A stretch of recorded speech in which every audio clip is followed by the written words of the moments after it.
सब देखने और सुनने वालों को मिशी राइट्स की जानिब से अस्सलाम वालेकुम। जहाँ रहें खुश रहें आबाद रहें और मुझे अपनी दुआओं में याद रखें। हम पढ़ रहे हैं नावल यारम ज़ुमैरा हमीद। बहुत खूबसूरत नावल है और आज हम इसकी 10th एपिसोड पढ़ने वाले हैं। आइए शुरू करते हैं।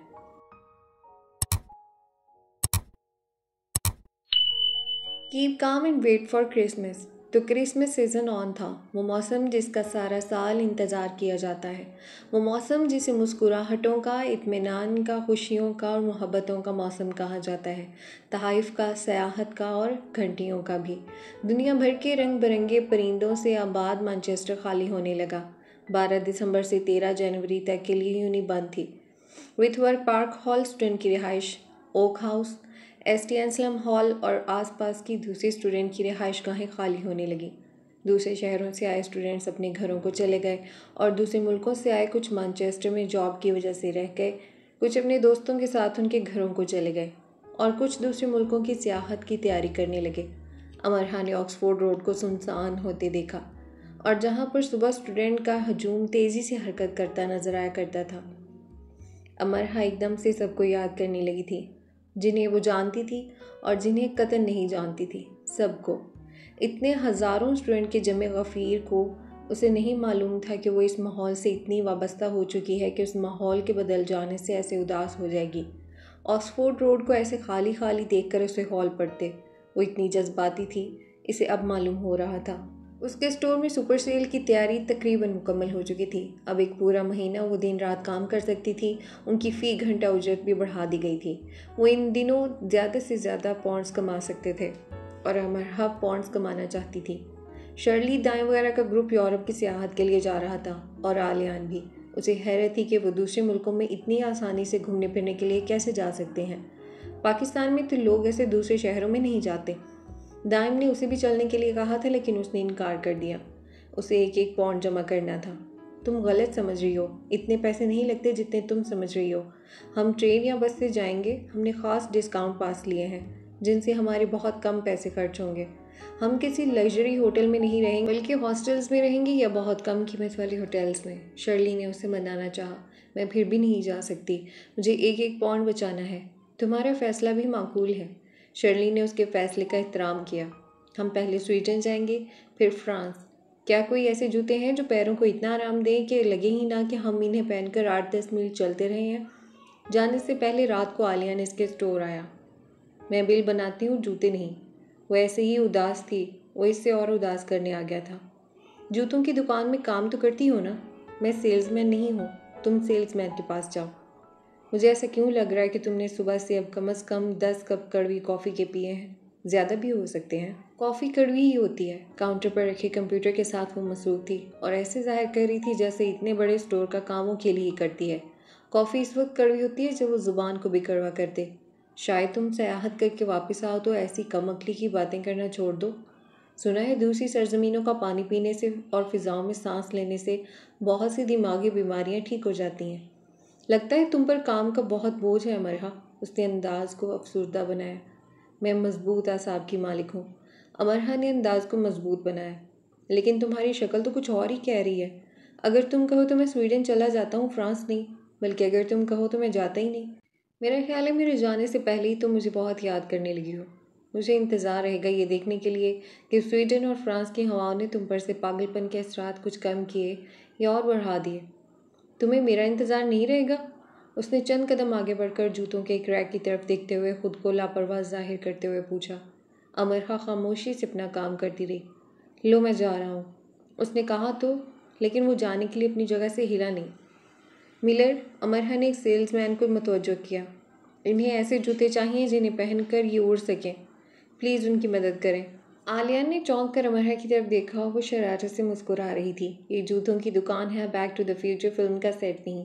यहाँ कुछ उड़ने छुड़ने वाला नहीं मिलता। मिलर पर भी काम का काफ़ी बोझ लगता था। तुम्हारे सेल्समैन ने भी कड़वी कॉफ़ी पी है और 10 कप से ज़्यादा पी है। मुंह बसोरता आलियान चला गया और 5 मिनट बाद वो फिर से उसके पास मौजूद था। मैंने कुछ पैसे जमा किए, तुम मुझसे उधार ले सकती हो। उनकी वापसी की कोई जल्दी नहीं। जब शादी हो जाएगी तो हम हिसाब किताब ठीक कर लेंगे। अमरहा ने अपने सर पर ऐसे हाथ रख लिया जैसे कह रही हो, खुदा के लिए चले जाओ, मेरा मगज़ ना खाओ। ठीक है, मैं जा रहा हूँ, लेकिन ऑफ़र मौजूद है।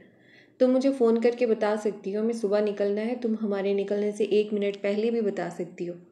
ठीक है, मेरा इरादा हुआ तो मैं 1 मिनट पहले फ़ोन कर दूँगी। पक्का? वो ऐसे ही खुश हो गया जैसे उसने उसके साथ रहने का वादा कर लिया हो। हाँ पक्का। 10-12 जूते सिर्फ देखकर आध पौन घंटे मज़ीद स्टोर में गुजार कर वो चला गया। अमरहा की आंखें नम हो गईं। वीरा और एन ऑन भी जा चुकी थी। जितने उसके दोस्त थे और जिनसे उनकी हाय हेलो थी, वो सब बारी बारी जा चुके थे। वो भी जाना चाहती थी, बल्कि वही तो जाना चाहती थी। वो जिसने कभी ये नहीं सोचा था कि वो कभी पाकिस्तान के चंद शहरों के अलावा कहीं और घूम फिर सकेगी, उसको ही तो जाना चाहिए था। वीरा एंड ऑन और ऐसे ही दूसरे लोग कितने कितने मुल्क घूम फिर चुके थे। उसने भी काम करके पैसे इकट्ठे किए थे, लेकिन वो पैसे वो दाइम को वापस करने के लिए जमा कर रही थी। अगर बाबा के स्टोर में आग न लगती और उसने अपने बाबा को पैसे न दिए होते तो वो भी वीरा के साथ निकल चुकी होती। उसकी आंखें नम थीं इसलिए क्योंकि ज़िंदगी शायद उसे चंद मौके दे देगी दूसरे मुल्कों की सियाहत के, लेकिन वो इसे ये सब दोस्त शायद नहीं दे सकेगी। खैर, दिल मजबूत करते हुए वो ओवर टाइम करती रही और हफ्ते में एक बार यूनिवर्सिटी तक पैदल चलती ज़रूर जाती। फाइन बात यह थी कि 13 जनवरी से सब पहले जैसा होने वाला था। यूनी खुलते ही एग्ज़ाम शुरू थे, इसलिए सब न्यू ईयर के बाद आना शुरू हो जाएंगे। यूनिवर्सिटी के हज़ारों स्टूडेंट्स को कभी ये खबर नहीं हो सकती थी कि लाहौर की रहने वाली, दादा की गोद में घंटों सर रख कर रोने वाली, इन सबको कितना याद कर रही है। वो यूनिवर्सिटी पर गिरने वाली बर्फ़ को घूरती है और मुस्कुराने की सही करती है। वो ओल्ड कैंपस की यूनिवर्सिटी आर्ट के पास आकर खड़ी हो जाती है और आती जाती ट्रैफिक को देखती है। उसके मुंह से भाप निकलती है और आंखें गीली गीली सी हो जाती हैं। वो दादा को मैनचेस्टर में फैली बर्फ़ दिखाती है, मुस्कुराने की कोशिश करती है, उनसे बातों में दिल बहलाती है। तुम चली जाती मेरी बच्ची, जितने पैसे तुम्हारे पास थे।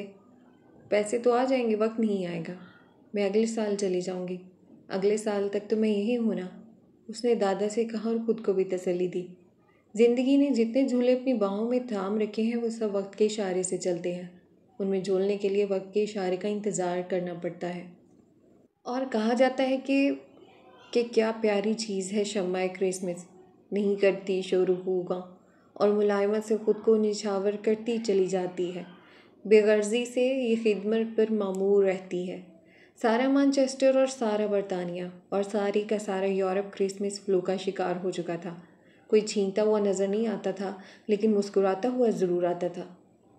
सिटी सेंटर क्रिसमस मार्केट में ऊंचे सतून पर बहुत बड़े से सांता क्लॉज को बिठा दिया गया था, जो बड़े बूढ़ों सी पुरशफ़क़त मुस्कुराहट सब पर निछावर करता था। क्रिसमस के बड़े मेलों में शुमार होने वाला मेला 200 से ज़ायद स्टॉल्स के साथ सिटी सेंटर में सज चुका था, जहां रातें जगमग करती थीं और दिन कलकारियां भरते थे, जहां रखी सेल की चीज़ें गुदगुदी करती थी कि आखिर मुझे उठाकर अपने नर्म गर्म घरों में क्यों नहीं ले जाते, ज़्यादा महंगी तो नहीं है हम।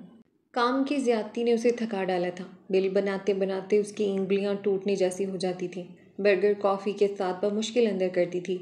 घर जाकर चंद घंटे सोती और फिर से काम पर आ जाती। दादा उससे भी बहुत कम बात होती। कितनी कमज़ोर हो गई हो तुम। दादा से काफ़ी दिनों बाद बात हुई तो वो उदास हो गए। आपको तो बस मैं ऐसे ही लगती हूँ। ठीक हूँ मैं दादा। अगले दिन बाबा का फ़ोन आया, छोड़ दो जॉब, मैं तुम्हें कैसे भी करके पैसे भेज दिया करूँगा। नहीं, इसकी ज़रूरत नहीं है, मैं ठीक हूँ। दादा ने शायद आपको परेशान कर दिया है। उसके नाना करने पर भी बाबा ने उसके अकाउंट में थोड़े पैसे ट्रांसफ़र करवा दिए, जिन्हें उसने हाथ भी नहीं लगाया। ज़िंदगी में मिलने वाली सी आराम व आसाइश ने उसे ऐसा बना दिया था। रेडीमेड खाना खाने को मिलता रहे तो खुद खाना पकाने की जहमत कोई भी नहीं करता। एक बार वो डायरेक्ट के साथ ड्रैमसन गई थी। इन दोनों की बनाई डॉक्यूमेंट्री को लेकर उनकी एक नुमाइंदे से मुलाकात तय थी। मुलाकात के बाद जब नुमाइंदा चला गया और बिल आया तो डायरेक्ट ने वेटर से कहा वो इस बिल को ऑफिस में भिजवा दें। बिल के नीचे डायरेक्ट ने साइन कर दिए। किसके ऑफिस? डायरेक्ट हंसने लगा। मेरे पापा के ऑफिस। बिल इतनी दूर उनके ऑफिस जाएगा? थोड़े से पैसे हैं, मैं बिल दे देती हूँ। मेरे पापा का ऑफिस यहीं इसी रेस्टोरेंट में है। वो ड्रैमसन के तीसरे हिस्सेदार हैं। तुम्हारे पापा यहाँ के तीसरे हिस्सेदार हैं तो वो वेटर तुम्हें बिल क्यों देता है? इनफैक्ट मुझे सख्ती से मना किया गया कि मैं यहाँ ना आया करूँ। मैं यहाँ तब आता हूँ जब बिल्कुल खाली जेब हो चुका होता हूँ। कभी कभार, ज़्यादा नहीं।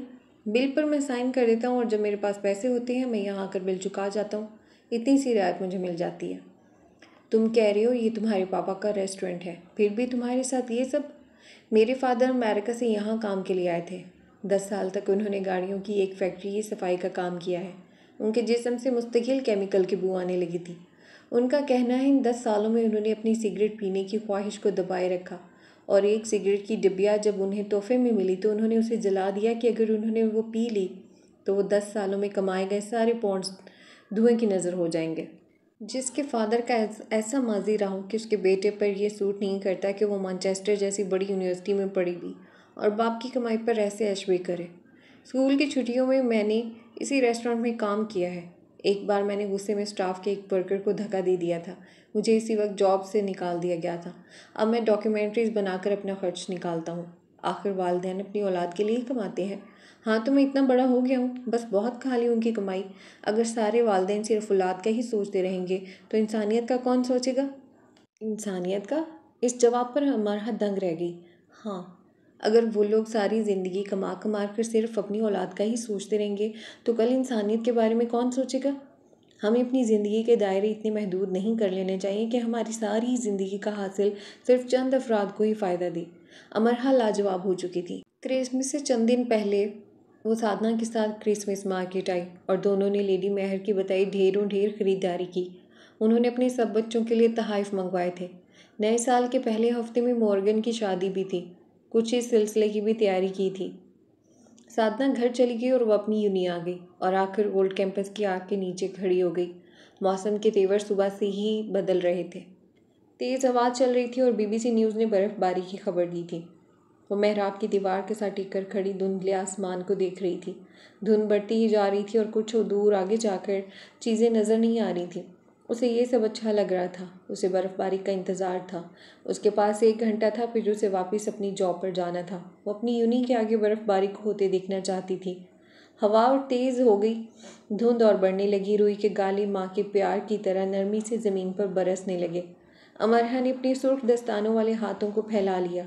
बर्फ़बारी बिलाशुबा वो मंज़र है जो पहली बार देखने वालों को मस्ताना सा कर देता है। सफ़ेद फूल बर्फ़ बने अमरहा से शरारतें करने लगे। दोनों में दोस्ती हो रही थी। अहदो पैमा तश्कील दिए जा रहे थे। कुदरत के शाहकारों को सराहा जा रहा था, उनसे लिपटा जा रहा था। दूर धुंध में उसने देखा कोई आ रहा है। वो आलियान था। वो करीब आया और दूर होता चला गया। वो आलियान नहीं था। बर्फीले रेशों को अपने सुर्ख दस्तानों पर समेटते वो जहाँ की तहाँ खड़ी रह गई। उसे आलियान आता और जाता क्यों नजर आया था? सवाल दिमाग से उठा और दिल में जा मुक़य्यद हुआ। गर्म कोट के अंदर उसके वजूद ने सहम कर झुरझुरी ली। धुंध को चीरता फिरता कोई आ रहा था। ऑक्सफोर्ड रोड को भाग कर पार करता हुआ यूनी की तरफ बढ़ता हुआ। अमरहा मेहराब की दीवार के साथ सिमट सी गई। बर्फ़बारी में तेज़ी आ गई थी। उसके सर दस्ताने नम हो रहे थे। बर्फ़ की फुहार को देखते उसकी आंखें नहीं थक रही थीं। और ये कौन इसकी तरफ आ रहा था जिसके हाथ में नीले पीले सफ़ेद फूल थे? फूल बहुत ज़्यादा थे। उन पर बर्फ़ गिर कर ठहर रही थी। वो बार बार उन्हें झाड़ रहा था। उसने गर्दन को खम देकर अमरहा को देखा और अब्रू उचकाकर मुस्कुरा दिया। तेज़ हवा का झोंका आया और इस छवि को उड़ा कर ले गया। अमरहा ने सहम कर आसपास देखा। ट्रैफिक ना होने के बराबर थी। अतराफ में इक्का दुक्का लोग थे और बस। उसने वहाँ से तेज़ तेज़ पैदल चलना शुरू कर दिया और वो सारी की सारी एहराम हैराम पर बराजमान हुई। चलने की रफ्तार उसने और तेज़ कर दी और फिर वो भागने लगी। ऑक्सफोर्ड रोड पर यूनी को अपने पीछे छोड़ते क्योंकि खौफ इसके वजूद में सराहियत कर रहा था। आलियान उसके दाएं बाएं आगे पीछे हर तरफ था। वो सामने से उसकी तरफ आ रहा था। वो पीछे से उसे पुकार रहा था। ये सब क्या था? ये सब ठीक नहीं था। उसे अपने ताक़ुब में आलियान नहीं चाहिए था। बर्फ़ पर भागते भागते वो फिसल कर गिर गई। यह आलियान कौन था जिसने उसे गिरा दिया था? ठंडी नाक से दर्द की लहर उठी। उठकर उसने अपने कपड़े झाड़े। बर्फ़ इसके वजूद में उतरती उसे ठंडा कर रही थी। वो कांप रही थी। क्या ठंड से? यकीनन नहीं। और उसे तकलीफ़ हो रही थी। सफ़ेदे के माहौल में सुरमई कोट और सुर्ख मफलर में वो खिज़ां में खिली उस कली की मानिंद हो गई थी जो बेवक्त खिलने पर आबदीदा हो जाती है। यूनी को अपने पीछे छोड़ते वो आहिस्ता आहिस्ता चल रही है। रुई के गाले अभी भी गिर रहे हैं। उसके खुले बालों में अटक रहे हैं। वो बर्फ़बारी देखने आई थी, लेकिन उसने ये कैसी बर्फ़बारी देखी थी जिसने उसके अंदर के पहाड़ों को ख़त्म कर डाला था। सारा सब्ज़ा सफ़ेदे में बदलता जा रहा था। और ख़ज़ां कितनी भी खूबसूरत क्यों ना हो, वो बहार को निगल ले तो मौत होती है। और मशरक़ी लड़कियों की ये मौत जल्द नाजिल होती है। वो सल्तनत सफ़ेद पर चल रही है, लेकिन ऐसा क्यों लग रहा है कि वो ज़मीन में धंस रही है। दिल एहसासात का अखाड़ा है और दिमाग इस अखाड़े का शेर। ये शेर धारता है तो दिल जलकर बुझकर ठंडा होकर बैठ जाता है। मशरिक़ के अखाड़ों में शेर नगर नगर पाया जाता है। मशरिक़ सन्यासी भी है और सामरी भी।